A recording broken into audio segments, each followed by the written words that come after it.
요한복음 20장 1절부터 18절인데요. 요한복음 20장 1절부터 18절입니다.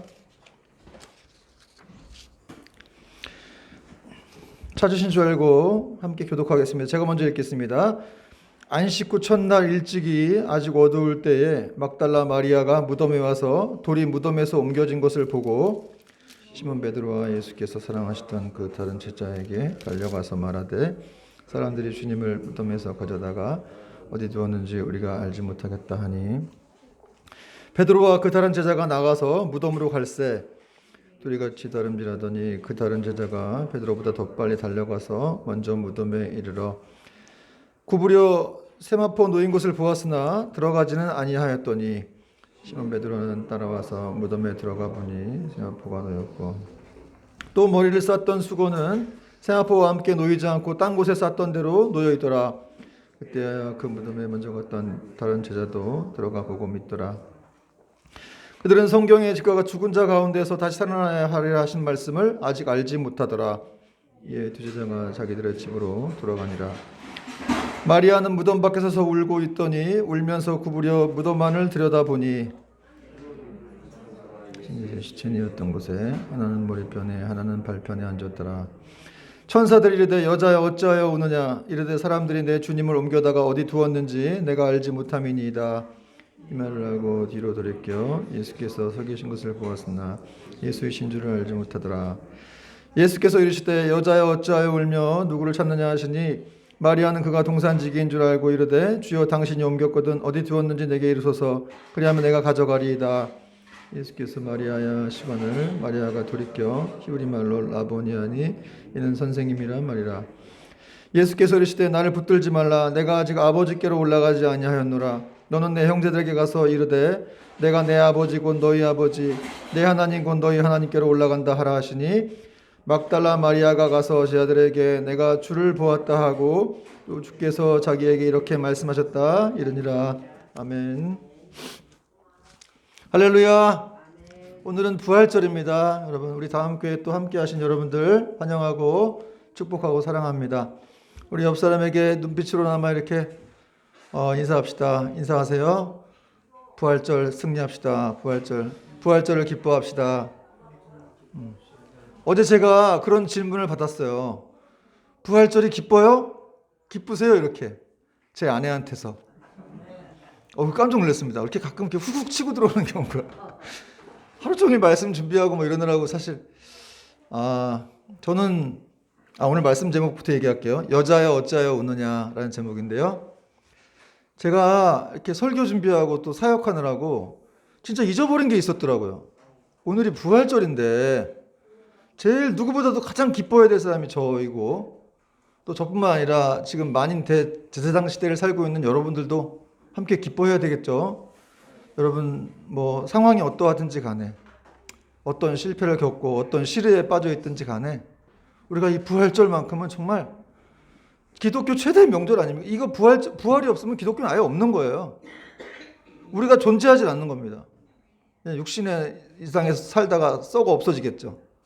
그러나 부활이 있기 때문에 우리 기독교는 영원한 것이고 또 우리의 생명도 영생을 이미 취하고 있는 줄 믿으시기 바랍니다. 여러분 이보다 더 기쁜 게 어디 있겠습니까? 그렇죠? 여러분 이런 믿음으로 또 오늘 부활절을 기뻐했으면 좋겠고 또 그런 부활에 대한 충만한 소망을 가지고 살아가는 저와 여러분 되길 바랍니다. 말씀을 전하겠습니다. 몇 년 전에 부활은 팩트다라는 책이 나왔었는데요. 부활은 팩트다 이런 책이 있었습니다.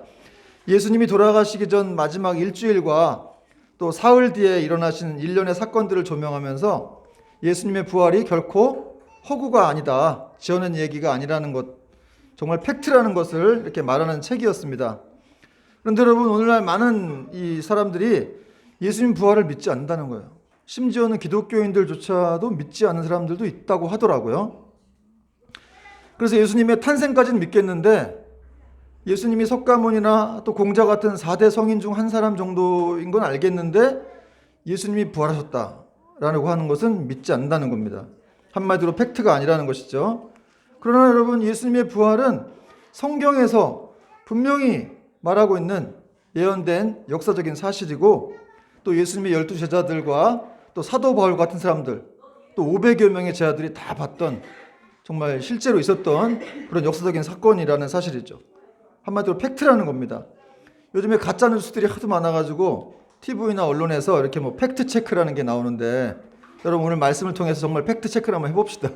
그래서 정말 이 예수님의 부활이 정말 사실인지, 또 그 부활을 믿지 못하거나 또 긴가민가하는 분들이 있다면 오늘 예수님의 부활을 믿고 부활 소망으로 충만하게 되는 은혜가 있기를 축원합니다.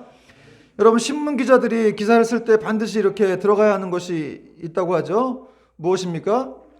바로 육하 원칙이라는 거예요. 그래서 언제 어디서 누가 무엇을 어떻게 왜 라고 하는 6가지 근거하여서 기사를 써야 하죠. 글 쓰는 분들은 다 아실 거예요. 요한복음 20장이 예수님의 부활과 부활 이후에 있었던 일들에 대한 관한 내용인데, 마치 신문 기사를 보듯이 육하 원칙에 의해서 이렇게 잘 분명하게 이 부활 사건을 보도하고 있다는 것을 볼 수가 있다는 거예요. 1절을 보니까 우리가 아까 읽었지만 이렇게 시작을 하고 있어요. 안식 후 첫날 일찍이 아직 어두울 때에 막달라 마리아가 무덤에 와서 돌이 무덤에서 옮겨진 것을 보고. 여러분, 육하 원칙에 의하면 언제 예수님은 그럼 언제 부활하셨는가? 언제예요? 1절에 보니까 안식 후 첫날 일찍이 아직 어두울 때다. 이때 예수님이 부활할 때죠. 그러니까 안식일이 지금으로 말하면 토요일이니까 토요일 다음날 이른 새벽이에요. 주일의 이른 새벽. 그래서 여러분, 주님께서 주일날 부활하셨기 때문에 우리가 이렇게 주일을 지키고 있는 겁니다. 그러면 여러분, 이렇게 주님을 찾고자 하는 사람들은 정말 이렇게 이른 시간에 간절한 마음으로 우리 주님을 찾아야 할 줄로 믿습니다. 여러분, 막달라 마리아가 이렇게 이른 새벽에 주님을 찾아왔습니다. 만약에 우리가 이렇게 하루를 이렇게 주님을 찾고자 하는 간절한 마음으로 이른 새벽부터 일어났다면 우리의 삶은 더욱더 아름답게 빛나게 될 거라고 생각합니다. 그렇지 않겠습니까? 이른 새벽부터 뭐 쓸데없는 짓 하는 사람도 많은데, 정말 이렇게 부활의 주님을, 그 주님을 찾고자 아침 일찍부터 우리의 삶이 이렇게 분주하다면 우리는 더 아름다운 삶을 살 수 있게 될 것입니다. 그럼 이제 어디서 일어났는가? 예수님의 부활은 예루살렘 근처에 이 예수님께서 묻히셨던 무덤에서 일어났죠. 오늘 말씀에 나오지만 아직 어두울 때 막달라 마리아가 무덤에 왔다. 무덤에서. 그럼 누가 이 사건을 목격했는가? 본문에 보니까 막달라 마리아가 목격했고, 또 베드로와 또 주님께서 사랑하시는 한 제자라고 얘기하는데 요한이에요. 이 사람들이 예수님을 목격했습니다. 그러면 그들은 또 무엇을 보았는가? 예수님께서 묻히셨던 무덤의 돌문이 열려 있는 걸 보았고, 또 무덤은 비어 있었습니다. 그런 거를 이제 몇몇 사람들이 이렇게 찾아와서 부활하신 예수님을 직접 이렇게 신이 목격을 한 것입니다. 그렇다면 어떻게 이 일을 목격했습니까? 어떻게? 언제 어디서 누가 무엇을 이제 어떻게 해요? 어떻게 목격했는가?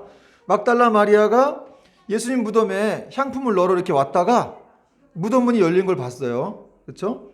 그리고 제 아들에게 달려가서 그 제 아들도 그걸 알려줘가지고 그걸 보게 됐죠. 더 나아가서 막달라 마리아는 이제 부활하신 예수님까지도 이제 만나게 되었다고 오늘 성경 본문을 얘기하고 있는데, 특별히 오늘 복음서 기자인 요한은 이 막달라 마리아와 함께 갔던 다른 여인들도 있었지만 이 막달라 마리아에 대해서만 언급을 하고 있어요. 이 막달라 마리아가 그만큼 또 중요했던, 요한이 볼 때는 중요했던 인물이었던 것 같아요. 사실 그렇죠. 마리아가 어떤 사람이었습니까, 여러분? 그녀는 사회적으로 아주 비천한 여인이었어요. 뭐 굉장히 좀 아주 그냥 대우받지 못하는 그런 낮은 그런 환경에 처한 사람이었죠. 또 7 귀신이 들렸던 사람으로서 정말 예수님으로부터 이렇게 많은 용서를 받았던 그런 사람이었습니다. 그래서 그녀는 주님을 아주 극진히 사랑을 했었어요. 예수님께서 사함을 받은 일이 적은 자는 적게 사랑한다고 말씀하신 적이 있는데, 그러니까 사함을 받은, 죄사함 받은 일이 많았던 이 마리아는 너무 많이 주님을 사랑했던 것입니다. 여러분, 사함 받은 일이 적었기 때문에 우리가 주님을 적게 사랑할 수 있다는 거예요. 그러나 내가 정말 죄사함 받은 일이 많다. 그러면 주님을 더 사랑할 수가 있게 된다는 것이죠. 이게 무슨 말이냐? 내 스스로에 대해서 더 절망하면 절망할수록 하나님을 사랑할 수가 있다는 거예요. 내가 정말 죄인이었구나. 이런 나를 하나님이 구원하셨구나. 이런 걸 깨닫게 된 순간, 사실 막달라 마리아는 몸을 팔던 이런 생계형 창녀라고도 하는데 그런 사람이었기 때문에 일곱 귀신이 들리기도 했고, 그러니까 예수님이 얼마나 자기한테는 큰 은인이셨겠어요. 그러니까 자기가 정말 죄인이었다라고 하는 것을 이 막달라 마리아는 인식하고 있었고, 그걸 용서해 준 주님이 너무 귀하고 감사했던 것이죠. 그래서 여러분, 정말 이렇게 별장에서보다 이런 감옥에서 더 하나님을 만나는 일이 많다는 그런 말들이 있는데, 그만큼 자기 자신에 대해서, 여러분 감옥에서 넌 무기징역이야, 넌 사형이야, 절망하겠죠. 소망이 없어요. 밖에도 못 나가는데 그럴 때 예수님을 만나게 된다는 거예요. 교도소 선교하시는 분들 얘기 들어보면 정말 은혜로운 일이 너무 많더라고요. 왜 사람은 왜 그렇게 절망하면서 예수님을 만나게 될까? 글쎄요. 어쨌든 이렇게 고난이 주어지고 내 자신에 대해서 이렇게 참 비참하게 생각이 될 때 하나님의 사랑을 만나게 된다는 것은 정말 많은 사람들이 그런 경험을 했기 때문에 그것은 사실입니다. 여러분, 그래서 우리에게 있는 고난이라든지 좀 절망하는 이런 현실들이 나쁜 게 아니에요.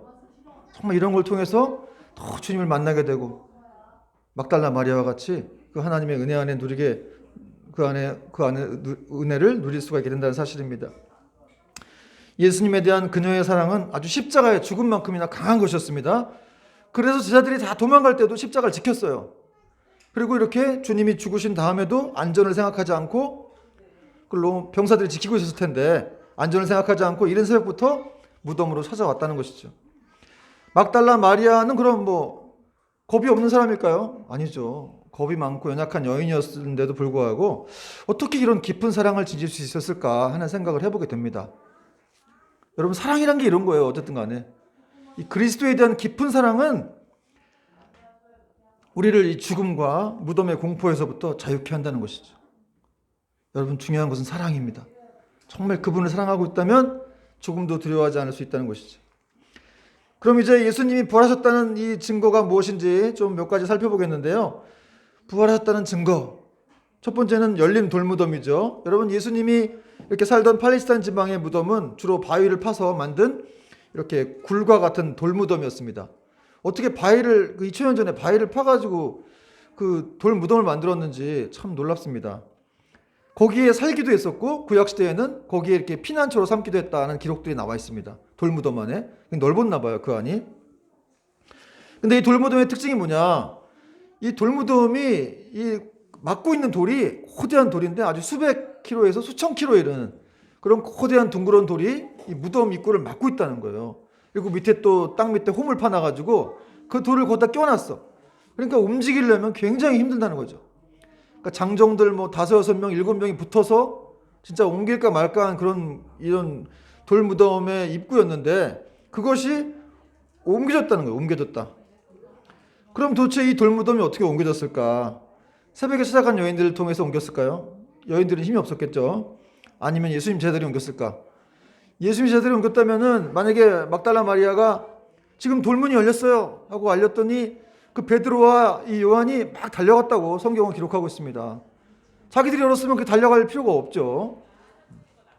또 유대 당국자들에 의해서 이 돌문이 열려졌을까? 그건 말도 안 되는 얘기겠죠. 유대 당국자들이 어떻게든 이렇게 감추려고 하는 사람들인데, 그래서 보초들까지 세워놨는데, 그렇지 않아도 예수님께서 부활하신다고 해가지고 그 부활하지 못하게 하려고 이제 막 돌문을 막아놓고 보초들을 세워놨는데 유대 당국자들이 그걸 훔쳐갔다라고 하는 건 어불성설이라는 겁니다. 그렇다면 돌문이 열린 이유는 한 가지밖에 없다는 것이죠. 예수님이 부활하셨기 때문에 이 돌문이 열렸다는 것이죠. 또 다른 성경에 보니까 천사들이 내려와서 돌을 옮겼다 이런 내용이 나옵니다. 마태복음 28장 2절 3절 보니까 큰 지진이 나며 주의 천사가 하늘로부터 내려와 돌을 굴려내고 그 위에 앉았는데 그 형상이 번개 같고 그 옷은 눈같이 희건을.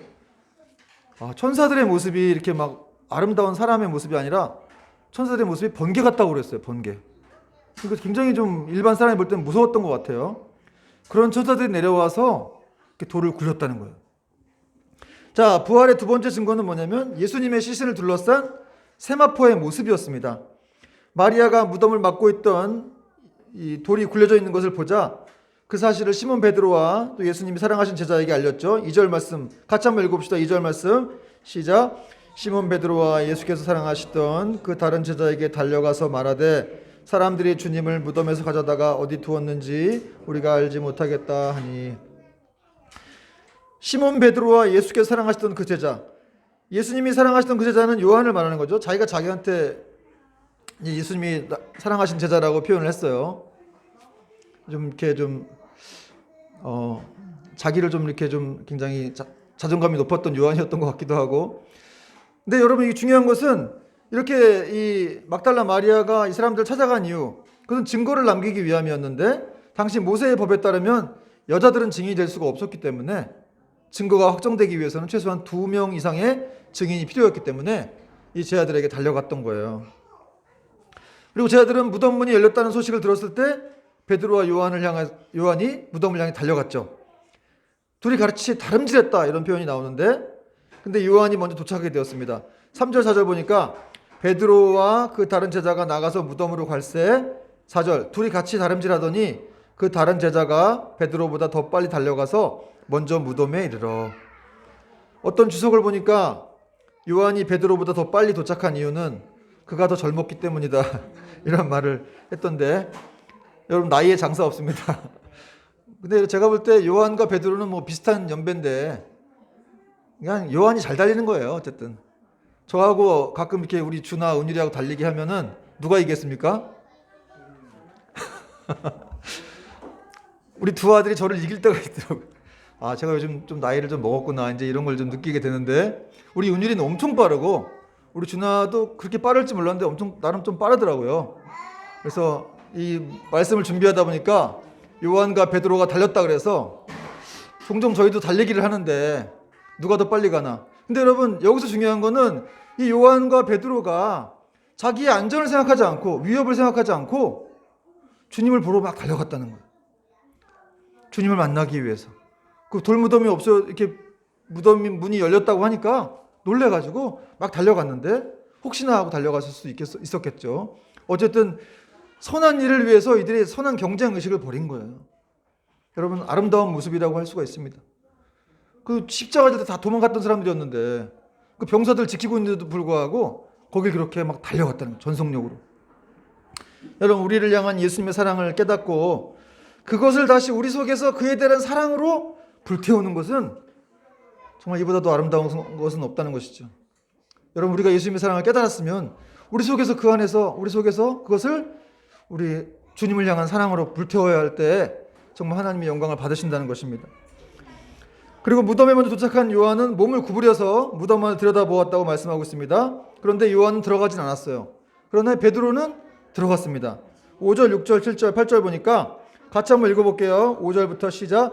구부려 세마포 놓인 것을 보았으나 들어가지는 아니하였더니 시몬 베드로는 따라와서 무덤에 들어가 보니 세마포가 놓였고 또 머리를 쌌던 수건은 세마포와 함께 놓이지 않고 딴 곳에 쌌던 대로 놓여 있더라. 그때야 무덤에 먼저 갔던 그 다른 제자도 들어가 보고 믿더라. 요한이 구부렸다. 5절에 구부려서 세마포 놓인 것을 보았으나 들어가지는 않았습니다. 그러나 6절에 보니까 시몬 베드로는 따라 들어가서 무덤에 들어가 봤다는 거예요. 여러분, 경주는 요한이 이겼는데 담대한 용기는 베드로가 앞섰습니다. 여러분, 베드로는 주여 명하소서 나를 오라 하소서 그래서 무리를 걷던 사람이죠. 베드로가 엉뚱하고 좀 천방지축이긴 한데 정말 용기가 있는 사람이었어요. 여러분, 세계 최초로 무리를 걸었던 사람이 베드로입니다. 여러분, 믿음은 모험의 요소를 가지고 있는 거예요. 모험을 하지 않으면 하나님의 역사를 알 수가 없죠. 반드시 믿음은 용기와 모험의 요소를 포함하고 있습니다. 그렇게 될 때 바다 위를 한번 걸어보는 거죠. 이 세상에 누가 바다 위를 걸었겠어요? 그러나 베드로가 걸었다는 거예요. 잠깐이지만. 그리고 또 걱정하고 염려하면서 물에 빠졌죠. 어쨌든 담대한 베드로가 들어갔어요. 그리고 세마포를 봤죠. 근데 요한이 안 들어갔던 이유는 사실 세마포가 보이니까 안 들어간 건데, 왜냐하면 세마포가 이렇게 예수님 시신을 꽁꽁 싸는 거예요. 그러니까 거기서 빠져나올 일은 없다고 생각한 거죠, 요한은. 그래서 안 들어갔을 그럴 확률이 높습니다. 그러나 궁금한 베드로는 항상 호기심이, 여러분 공부 잘하는 애들은 호기심 많죠. 근데 베드로는 못했는데 어쨌든 이렇게 베드로가 들어가가지고 세마포를 보니까 예수님 시신은 없었어요. 예수님 시신은 없고 또 예수님 머리를 감쌌던 수건은 다른 쪽에 잘 이렇게 개켜 있었다, 뭐 개어져 있었다 이런 말을 하는데, 이 개켜 있었다는 말은 잘 이렇게 둘둘 감아져 있었다 이런 표현입니다. 그리고 그런 사실들을 이제 요한도 들어가서 보니까 진짜 그렇게 돼 있네 하고, 이제 8절에 보니까 그때야 무덤에 먼저 갔던 요한이죠.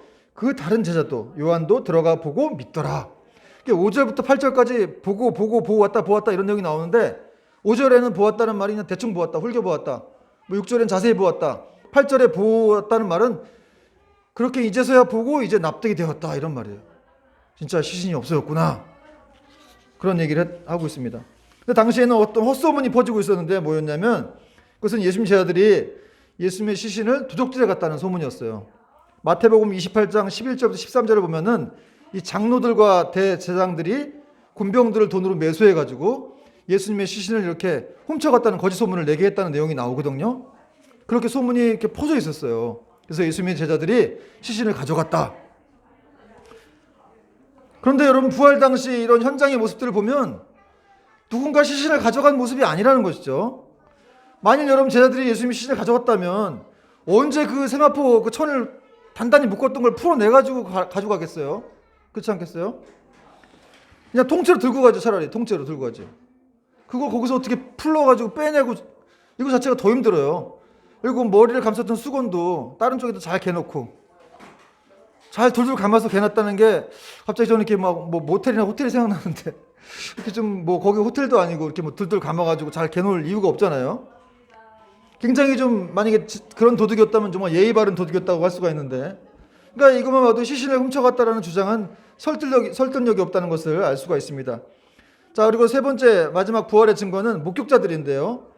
요한이 요한복음 20장을 기록한 이유는 분명히 주님께서 부활하셨다는 사실을 사람들에게 알려주시기 위해서 그 목적으로 요한복음을 기록했습니다. 그리고 그 믿게 하기 위한 첫 번째 증인은 바로 막달라 마리아였다는 거죠. 마리아가 예수님의 그 시신에 향품을 바르기 위해서 예수님께서 계셨던 무덤을 찾아갔어요. 그리고 그녀는 찾아가면서 무슨 생각했겠어요? 어떻게 돌문을 열어야 될까? 도대체 그 돌문을 누가 옮겨줄 것인가? 이런 걱정을 하면서 무덤을 찾아갔겠죠. 근데 갔더니 놀랐던 거예요. 무덤 문이 열려 있었습니다.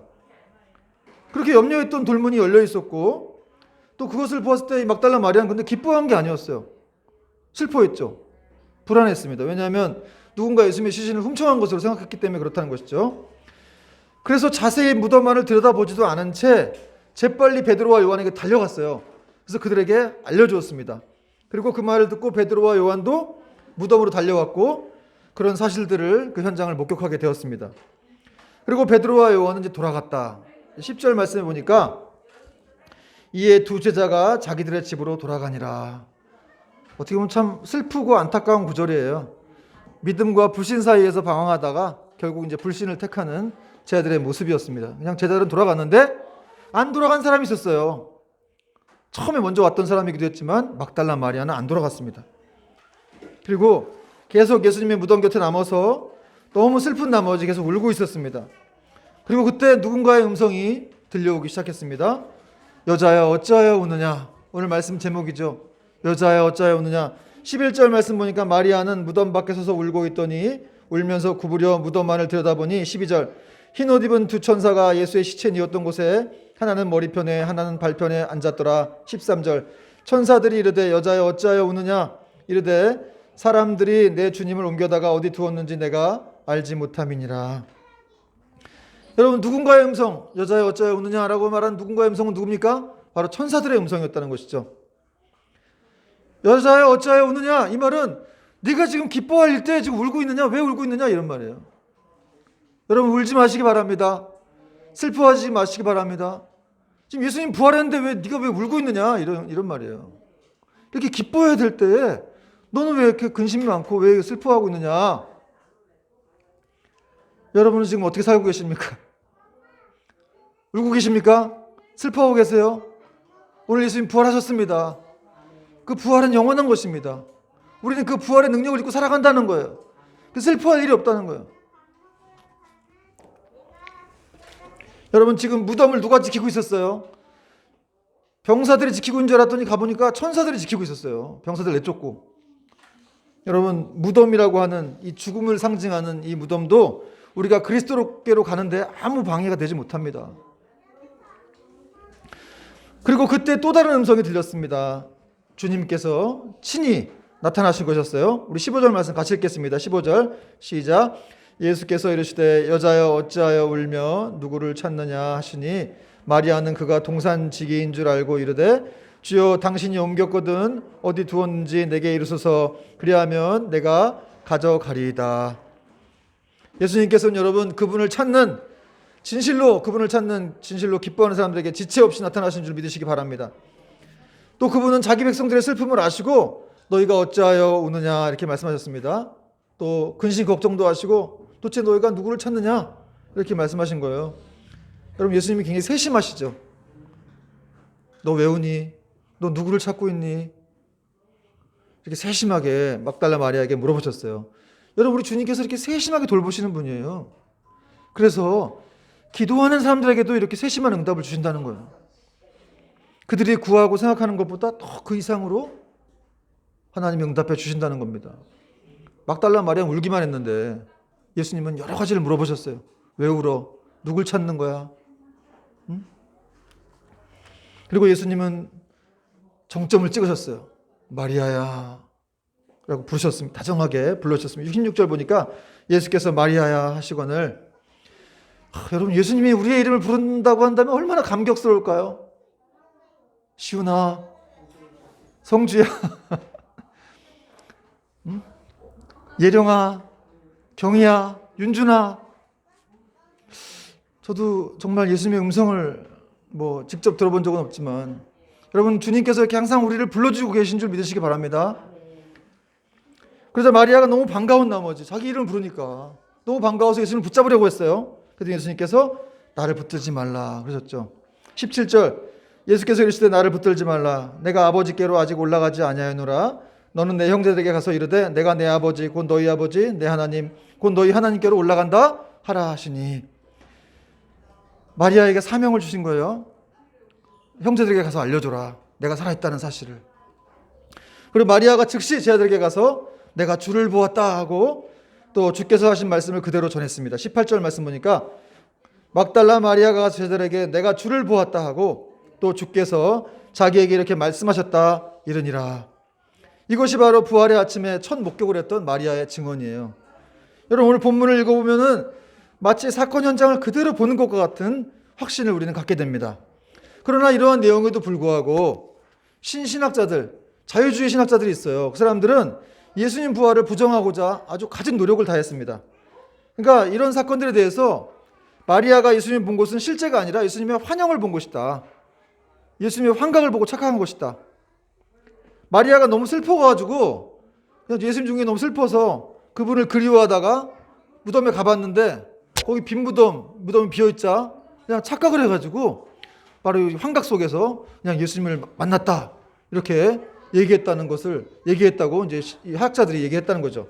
프랑스의 비평주의 신학자 어니스트 르낭이라는 사람은 이런 말했어요. 기독교 신앙은 막달라 마리아가 환각 가운데 예수님을 보았다고 착각하면서 퍼뜨린 소문 때문이었다 이렇게 주장하기도 했습니다.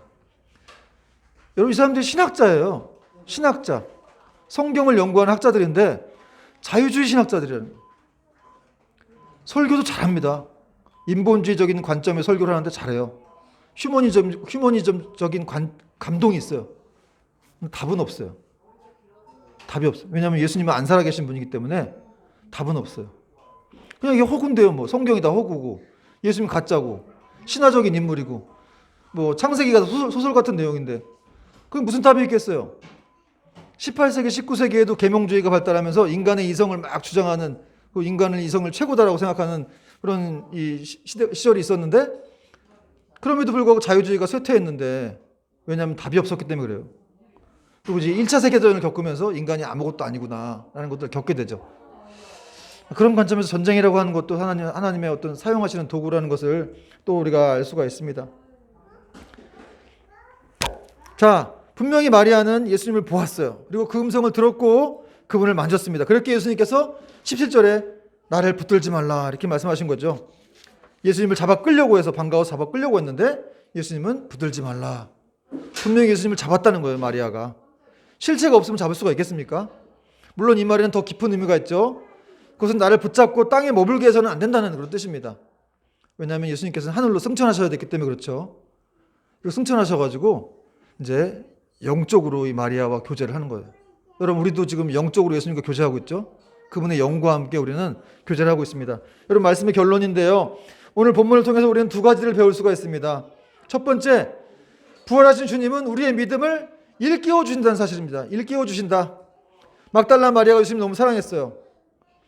그녀에게서 예수님은 일곱 귀신이 들렸던 자신의 생명을 건져준 생명의 은인이었고 또 사랑과 헌신의 대상이었으며 삶의 의미와 희망을 가졌던 분이었습니다. 그렇기 때문에 마리아는 십자가에 달리시던 현장까지 쫓아왔고 그 자리를 지켰고 또 슬픔을 가누지 못해서 안식 후 첫날 이른 새벽에 예수님 무덤을 찾은 것이죠. 그런데 말이죠, 여러분. 그런데 말이죠. 맞나요? 근데 마리아가 이런 사람이었어요. 새벽까지 쫓아와서 예수님을 정말 슬퍼하고 했던 사람인데 그러나 그녀에게는 예수님이 부활하실 거라는 믿음은 없었습니다. 한마디로 그의 믿음은 너무 슬픔과 이 절망 가운데 죽어가고 있었던 사실이죠. 그냥 슬픔만 했어요. 그런데 예수님께서 마리아야 하고 그의 이름을 부르시는 순간 죽어가던 그녀의 믿음은 다시 살아나게 되었습니다. 잠자던 그녀의 영혼이 다시 이렇게 깨어나게 된 것이죠. 사랑하는 여러분, 부활하신 주님께서는 오늘도 저와 여러분의 이름을 불러주십니다. 죽어가는 믿음을 깨워주시고자, 우리의 믿음을 깨워주시고자, 일으켜주시고자 우리의 이름을 친히 불러주시는 거예요. 여러분, 보이지 않지만 오늘도 성령님을 통해서 여러분의 이름을 부르고 있어요. 누구야? 일어나라. 깨어나라. 내가 너와 함께한다. 내가 너를 사랑한다. 네가 이렇게 부활절에 예배드리러 왔구나. 내가 너를 칭찬하노라, 격려하노라. 여러분, 주님께서는 우리의 이름을 다 알고 계시죠. 여러분, 히브리적 개념으로 이름을 알고 있다라고 하는 것은 그 사람이 모든 걸 다 알고 있다는 거예요. 성품, 전인격적인 모든 것, 또 그 사람의 환경, 여러분이 시리에 빠져 있는 것, 어떤 것, 전지전능하신 하나님인데 모르시겠어요? 그 모든 것들을 다 알고 계시면서 오늘 이 부활의 아침에 성령으로 우리를 찾아오셔서 우리를 만나주시는 하나님이시라는 사실입니다. 마지막 두 번째는 부활하신 예수님 만날 때 우리의 삶이 완전히 변화된다는 겁니다. 예수님이 십자가에 돌아가셨을 때 마리아가 얼마나 슬펐겠어요. 또 무덤이 비었을 때 그녀는 너무 낙심했겠죠. 그러나 그녀가 부활하신 주님을 만났을 때 절망이 변해서 희망이 됐고 또 슬픔이 변하여 기쁨이 되었습니다. 더 나아가서 그녀는 사명자가 되었다는 것이죠. 예수님께서는 마리아에게 한 가지 사명을 주셨는데 내가 보고 들은 것을 형제들에게 전하라 하는 그런 명령이었습니다. 이제 마리아는 더 슬픔에 잠길 필요가 없습니다. 왜냐하면 예수님이 다시 살아나셨기 때문이고 그 부활의 승리를 전하는 증인이 되었기 때문에 그렇습니다. 여러분, 하나님께서 우리를 위로하실 때 그 속에는 사실 우리로 다른 사람을 위로하게 하시려는 경륜이 있습니다. 그래서 그녀 역시 자신이 보고 들은 것을 제 아들에게 이렇게 전했던 것이죠. 여러분, 이처럼 부활하신 주님은 예전에 여자들을 만나주셨던 것처럼 동일하게 우리도 만나주십니다. 성령님을 통해서 우리는 마리아가 만났던 그 예수님을 동일하게 만날 수가 있는 것이죠. 그리고 그 예수님을 만날 때 우리의 삶이 달라지고 슬픔이 변하여 기쁨이 되고 낙심이 변하여 소망이 되고 의심은 변하여서 확신이 되는 것입니다. 그리고 영원한 생명을 얻게 되는 것이죠. 여러분, 부활이 기쁘십니까? 여러분이 부활에 정말 기뻐해야 될 줄 믿습니다. 부활이 기쁜 소식이 되는 것은 그것이 사실이기 때문에 그렇다는 거예요. 팩트라는 것이죠. 여러분, 아무리 듣기 좋은 얘기를 할지라도 거짓이면 그건 기쁨이 없는 거예요. 영원한 기쁨을 주지 못합니다. 거짓이면. 그러나 이것은 사실이기 때문에, 진리이기 때문에 우리에게 영원한 기쁨을 가져다 주는 것이죠. 부활의 주님을 만나셨습니까? 그렇다면 내가 주님을 보았다라고 마리아처럼 외치시는 여러분 되길 바랍니다. 전달해야 된다는 거예요. 내가 주님을 보았다. 혹시 이 자리에 아직 부활의 주님 만나시지 못하신 분들이 있다면 기도해야 돼요. 부활의 주님 만나게 해주세요. 여러분, 어떤 기도보다 이것이 앞서야 될 줄로 믿습니다. 하나님 만나게 해주세요. 인격적으로 만나게 해주세요. 주님 살려주세요. 저의 영혼을 붙들어주세요. 다 부활이 있다고 믿는데 저에게는 믿음이 생기질 않습니다. 여러분, 믿음은 그리스도의 말씀을 들음으로 생긴다고 그랬죠. 여러분, 믿음의 창시자십니다. 예수님은. 그분 여러분에게 믿음을 주실 수도 있는 거예요. 여러분, 그분에게 간구하고 기도하고 또 주님을 소망할 때 우리에게 믿음으로 충만한 역사를 통해서 우리에게 승리가 이어질 줄 믿습니다. 오늘 부활절입니다. 어떤 날보다도 기뻐해야 될 줄로 믿습니다. 여러분, 무엇이 여러분을 슬프게 합니까? 무엇이 여러분을 힘들게 합니까? 우리 주님께서 부활하셨습니다. 우리도 부활할 것입니다. 찬양하겠습니다.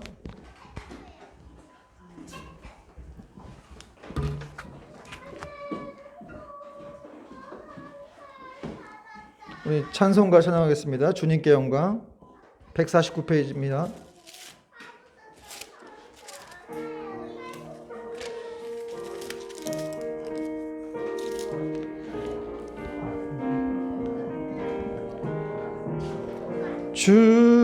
주님께 영광, 다시 사신 주, 사망 권세 모두 이기시었네.